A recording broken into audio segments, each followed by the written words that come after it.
the best, the worst, and everything in between. We're gonna do the mid-year freakout tag.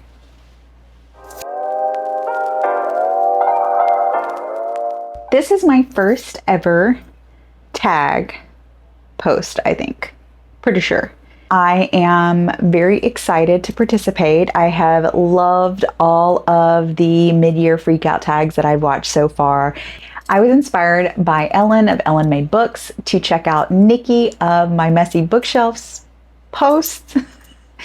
Nikki adapted some of the prompts and I really enjoyed her prompts, so I'm actually going to be using her prompts as inspo for this very long video. There are 29 prompts, so I'm going to try and get through these as quick as I possibly can. Not sure how much battery I have left on this camera, so we'll see.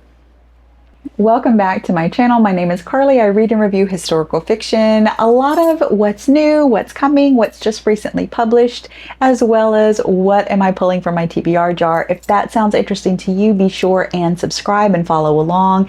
All of the books that I list here, as always, are going to be linked down in my description. Thank you for your support if you shop through my affiliate links. I have my handy dandy trusty notes. I'm going to be reading a little bit and using my prompts and my notes, but hopefully not, I'll be talking to camera, obviously.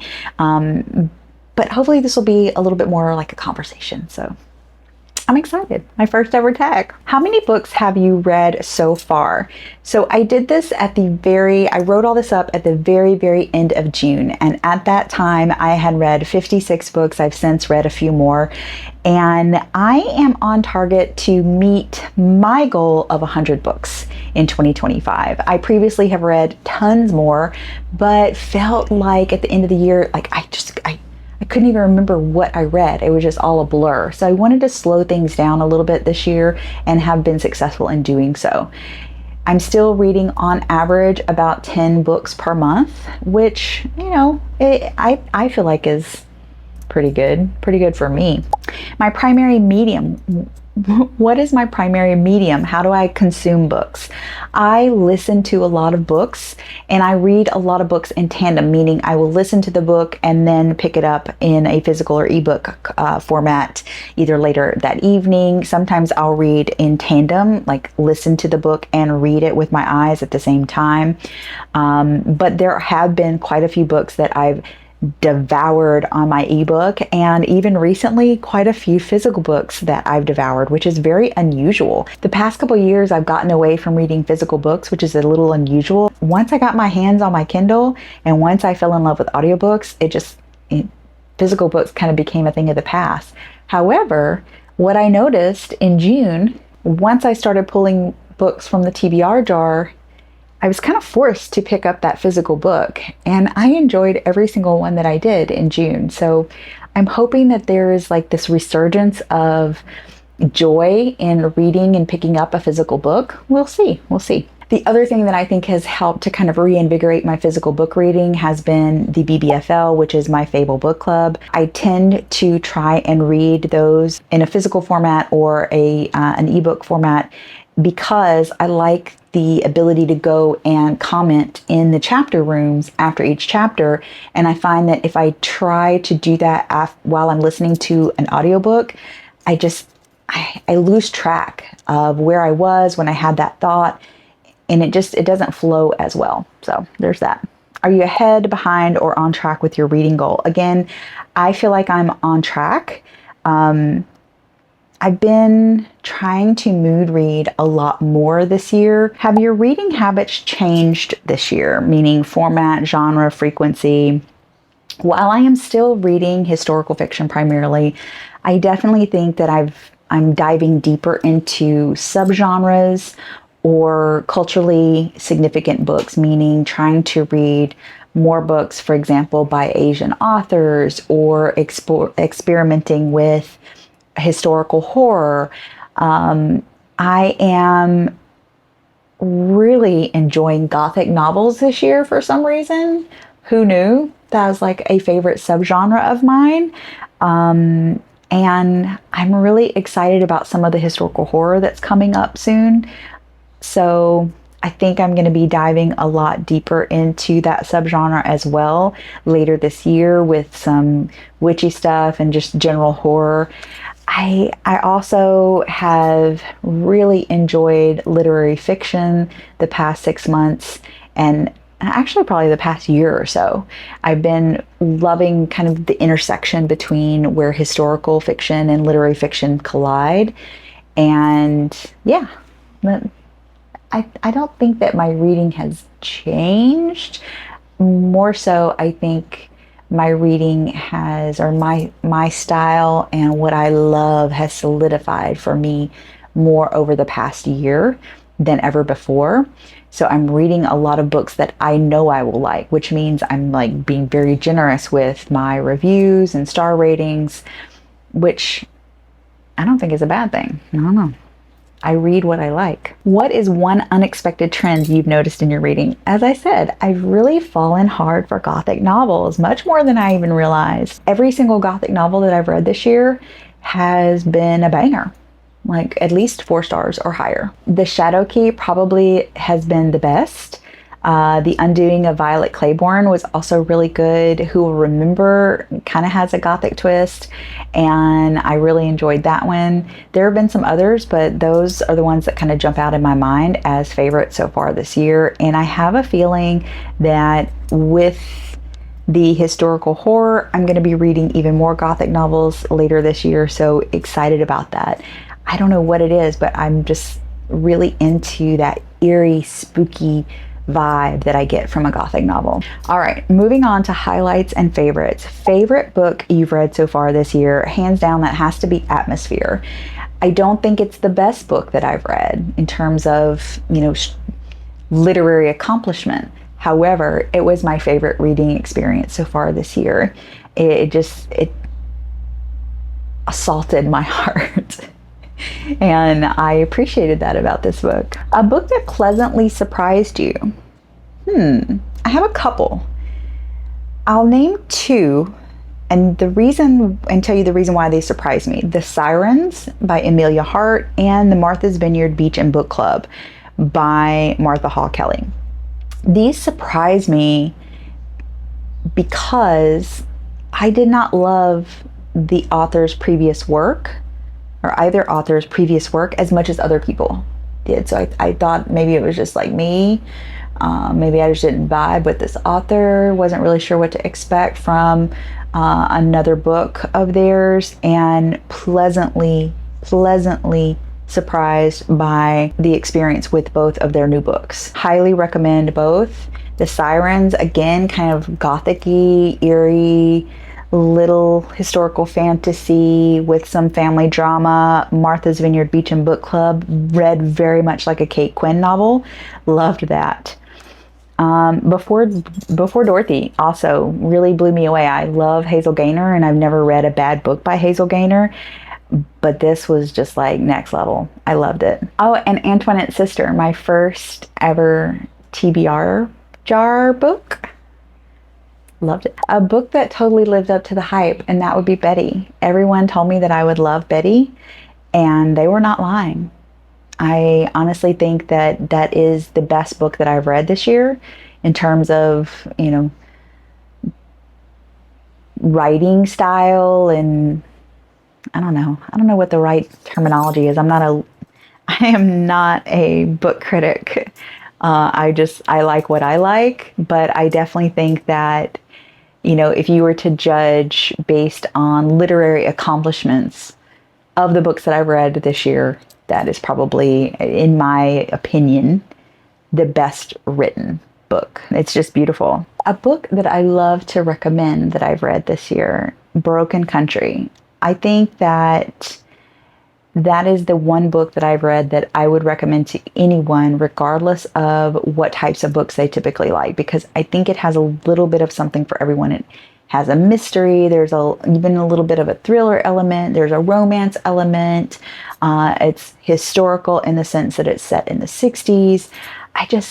It works really well, and I think that anybody who enjoys reading will enjoy that book. A favorite reread. I actually have not reread any books this year or even in the past couple of years. Even though I would like to, I just feel so guilty about all the zillions of books on my TBR that it's really hard to justify rereading a book. If I had to choose a book that I would like to reread this year before the end of the year, I think that would be Brideshead Revisited by Evelyn Waugh. I don't know, I'm feeling really pulled to reread that one. Best audiobook narration has to go to Julia Whelan for Great Big Beautiful Life. You know, Emily Henry can do no wrong, especially when her work is narrated by the incredible Julia Whelan. It just elevates her stories. Yeah, love it. She's one of the best. Lowlights and disappointments. The most disappointing book that I have read this year. I have a couple. The new Hester Fox, A Magic Deep in Drowning, was not at all what I hoped for. And that really hurts me because I love Hester. I love Hester Fox. But it was a little just too much of a fantasy read for me, a little too much world building, and I'm not into that. I also did not enjoy The Personal Librarian as much as I thought I would. It felt very dry and formal and stiff and dense. Good Dirt was also a struggle for me. I get the hype behind the author and that particular work, but there were just way too many characters and way too much going on for my little pea brain. And then also My Name is Amelia DeValle by Isabel Allende. Not for me. No. A book that I DNF'd, and why? I've DNF'd 2 books this year. Both of them I just was not vibing with. One was The Lotus Shoes by, I think it's Jane Yang. It was so rich and lush and boring. I won't lie. I tried and tried and tried. I went back multiple times to that book. I had an ebook copy. I tried the audiobook. I just could not keep drudging along. I think I got to about 50% of the way into the book and was like, this just is not getting better, and I can't. And it's really sad because a lot of people really love it. I may go back to it at some point. It seemed like a really lovely story. It just needed some, I don't know. It just didn't work for me. A Girl Called Samson. Yeah.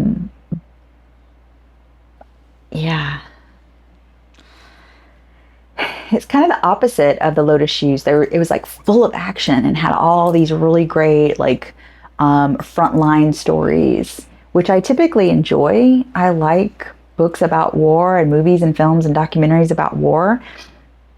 You know, so that was there in this book. However, it just did not progress. I again got to about 50% of the way into the book, and it's like, where are we going here?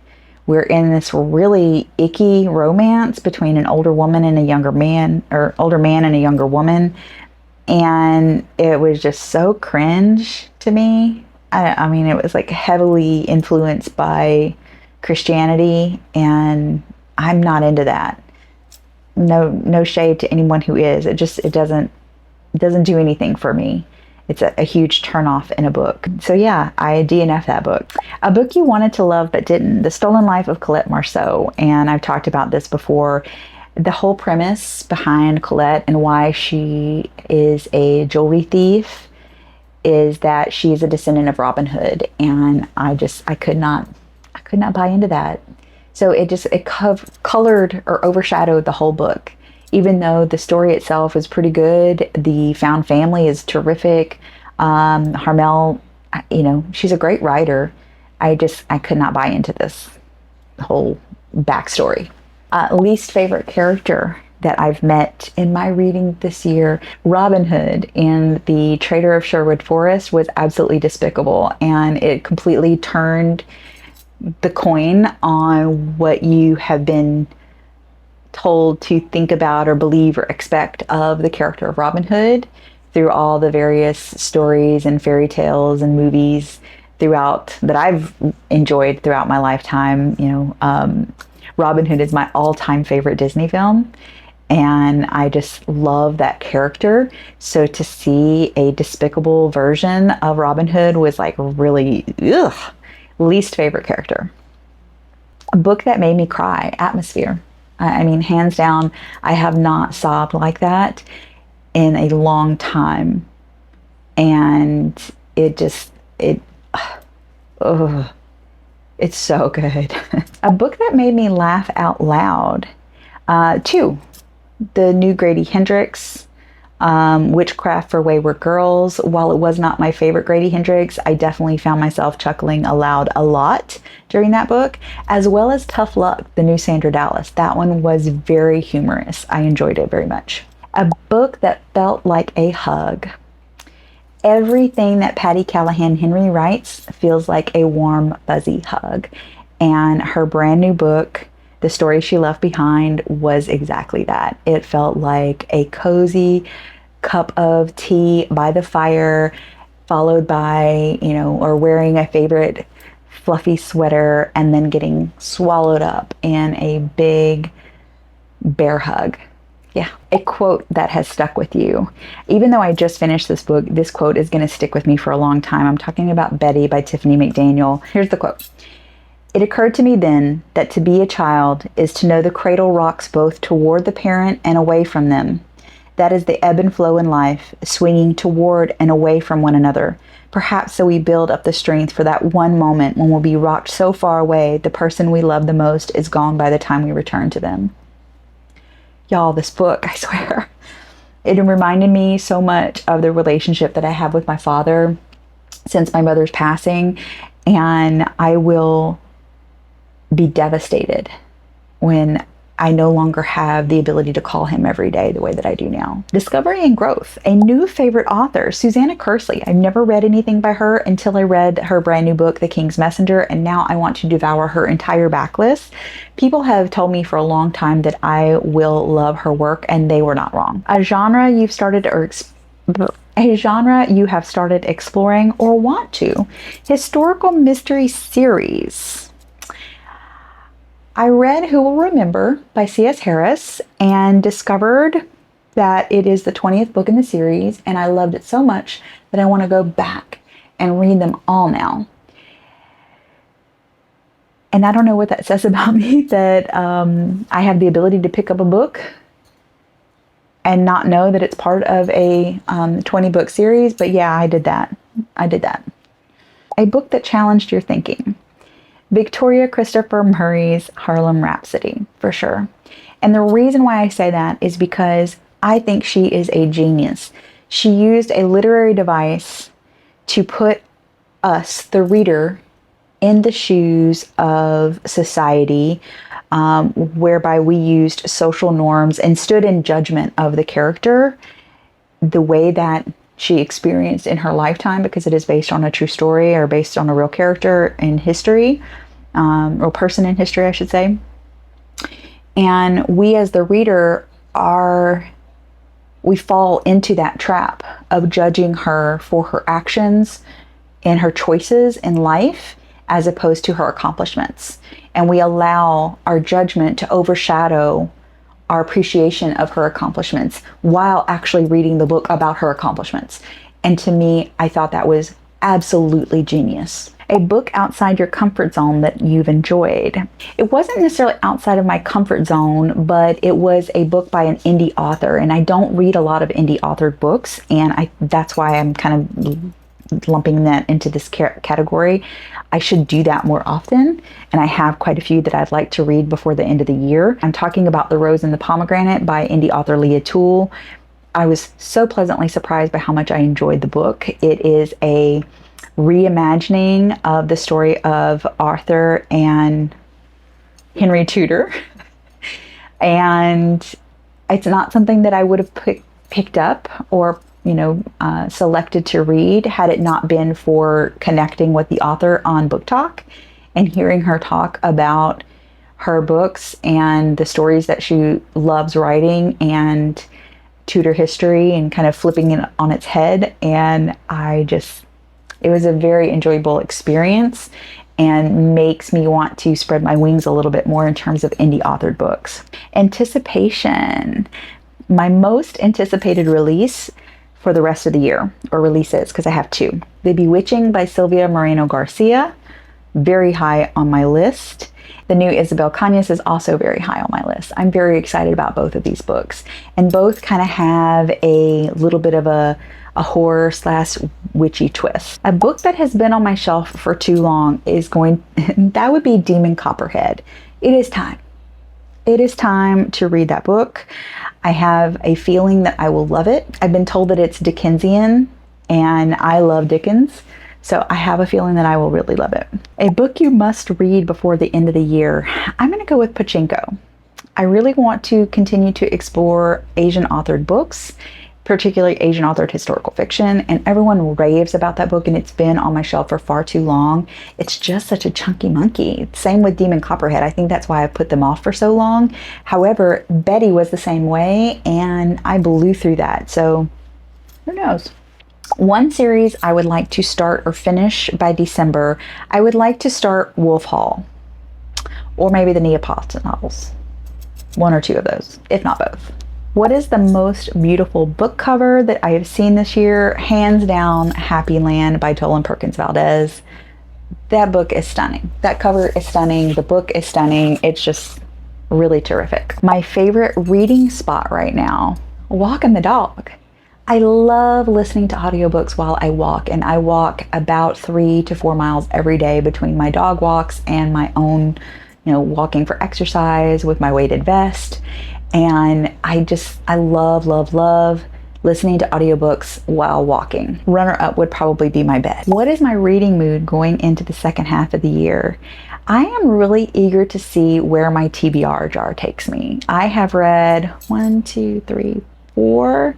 books from my TBR jar so far since starting in June, and I loved them all a lot. And it's just kind of reinvigorated my joy and the pleasure that I get from picking up a book and going in kind of blind, having a little bit of an idea of what's going to happen in this book or what the premise is about, but going in and just appreciating the journey. I think that, I'm very, very excited to see where the jar takes me this year. And I'm very happy that I took the time to fill that sucker up. I'm very excited about my new bookshelf that is coming this week that will help me organize my books so that when I pull them from the TBR jar, I can actually find them. So stay tuned for that. I do a vlog around organizing my books once I get the new bookcase. That's it. That is the mid-year reading, or the mid-year freakout tag, my first ever book tag video. Very excited to do more of these. I am curious, do we have any books in common? Do we have any, reading practices or genres or subgenres that we have in common? Did I talk about any of your most or least favorite books in my mid-year freakout tag? What would you like to see more of? Is there anything you want me to expand on? Let me know in the comments. And again, thanks so much for sticking around and being part of my booktube journey. It's just been so fun so far, and I'm really excited. I'm excited to see where the rest of the year takes us.